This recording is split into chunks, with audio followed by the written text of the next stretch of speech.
তীব্র তাপপ্রবাহে জয়পুর জঙ্গলে হরিণদের জন্য বিশেষ খাবারের ব্যবস্থা বন দপ্তরের। লালমাটির জেলা বাঁকুড়া জুড়ে লাল সতর্কতা জারি করেছে হাওয়া অফিস।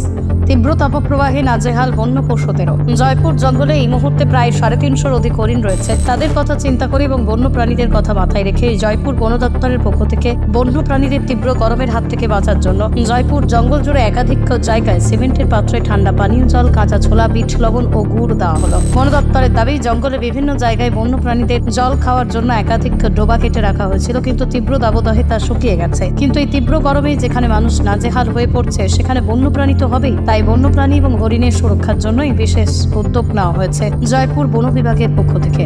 ব্যুরো রিপোর্ট, বিশ্ব টাইমস। ফিরবে হুঁশ, জাগবে মানুষ। অ্যাকচুয়ালি এই যে আমাদের 42 ডিগ্রি উপরে বাঁকুড়া জেলার যে তাপমাত্রা, এখন বিভিন্ন জায়গায় আমরা পুকুর টুকুরও কেটে রেখেছিলাম।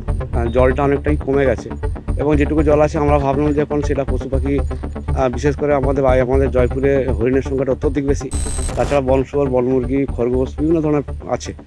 তো আমরা যাতে তাদের জলের অভাবটা না হয়, তো সেই জন্য আমরা ওই ছোলা, ভিজা ছোলা, পরিষ্কার পানীয় জল এবং ওই বিট নুনের আমরা ব্যবস্থা করেছি। এবং যতদিন না এই ওয়েদারটা যতদিন না কমছে, আমরা কন্টিনিউটা দিয়ে যাবো। গোটা জঙ্গল জুড়ে আমরা বিভিন্ন জায়গায় সিমেন্টের পাত্র, কোনো জায়গাতে চৌবাচ্চা করা হয়েছে এবং আমরা প্রতিদিন আমরা সেখানে জল, ছোলা, গুড়, এবং আমাদের বিট নুন আমরা দিয়ে যাচ্ছি।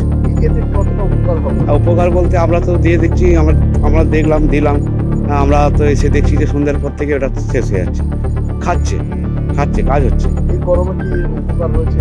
হ্যাঁ, এই যে গরমে ওদের অ্যাকচুয়ালি অবশ্যই উপকার আছে। বিট নুনটা ওদের হজমের কোনো প্রবলেম আছে, বিভিন্ন ধরনের ওদের জন্য ওদের প্রবলেম হয়, তো সেটা বিট নুনে একটা কাজ লাগছে। তাছাড়া খাবার, আমার যথেষ্ট বনের খাবার নেই, তো সেই জন্য আমরা ওই ছোলাটা ওদের ভীষণভাবে কাজে লাগছে। অ্যাকচুয়ালি হরিণটা তো আমাদের ম্যাক্সিমাম হরিণটাতে আমাদের জয়পুর জঙ্গলে আছে। এখন প্রায় 350 উপরে আমাদের হরিণ আছে। তো নিশ্চয়ই আরও অন্য জায়গাতে সুরক্ষা, হ্যাঁ অবশ্যই তাদের সুরক্ষার কথা চিন্তা করি আমরা এটা করেছি। তীব্র প্রচণ্ড দাবদাহ, মানুষটা নাজেহাল হয়ে যাচ্ছে, সেখানে বনের পশুরা তো হচ্ছেই। আপনার নাম? আমার নাম দুর্গাশঙ্কর দাস, বিদ্যুৎ মাচান্তলা।